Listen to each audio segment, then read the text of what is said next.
Hello, this is going to be something that's superficially going to sound very stupid, but makes a lot of sense. This is the predecessor to the Nikkor 60mm. This is a Nikkor 55mm. It's a really good lens, but there's some issues on D series. So this is a pre-D. But it's basically no different than a D. They've actually changed the mechanism around and since improved it, obviously, vastly so. But there's a little cog and gear, and as I showed you, on a D7000 series and above, see this, what looks like a Phillips head to screw move as I actually focus in and out. Now, what happens is on your D7000, D610, D800, blah, blah, blah, blah, not D5000 and D3000 series, there's a little motor right back here, and this is the internal drive for the D series Nikkor lenses and their earlier autofocus lenses that do not have built-in motors. The current Nikkor lenses have built-in motors in the lenses, so you got to have something that drives the lens. It's either got to be located lens side or it's got to be located body side. Now the earlier Nikkor lenses, Ds and pre-Ds, and other Nikkor lenses do not have internal motors. What there is you can't see it because I don't have a flashlight. There's a little gear, and then there's a cog that this, what looks like a flathead screwdriver, is attached to a drive motor, and this is what's actually driving the lens.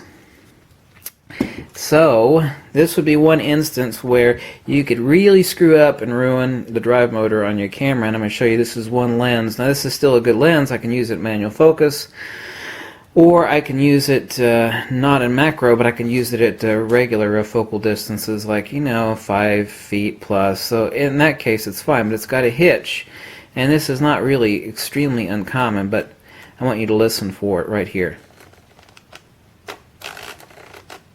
It's right there, and if I actually press in, I encounter resistance, and what that means is that your drive motor, okay, you see this spinning, will be trying to drive the lens, and it will encounter a spot where this one has a hitch in the cog and gear assembly that it does not want to fully retract. So if you're zooming, then what's going to happen is that you're going to be burning out the motor on your camera.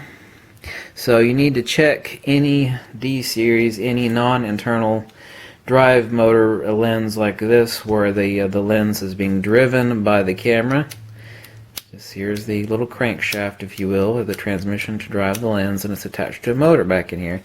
And replacing that motor, while not extremely expensive, involves a titanic amount of labor, and you do not want Nikon or another service rep taking you got to actually take the camera much further apart than this one even is to get to that drive motor. So I hope you catch my point on that one.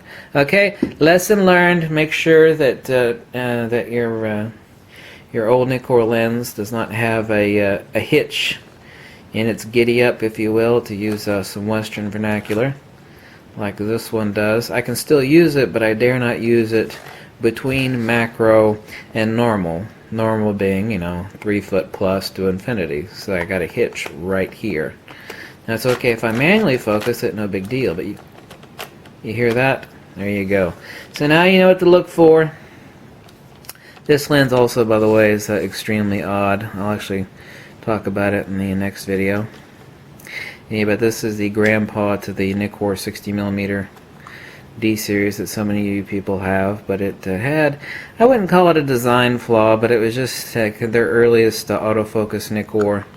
Their first one is Nikon's first autofocus macro lens. So anyway, thanks for watching.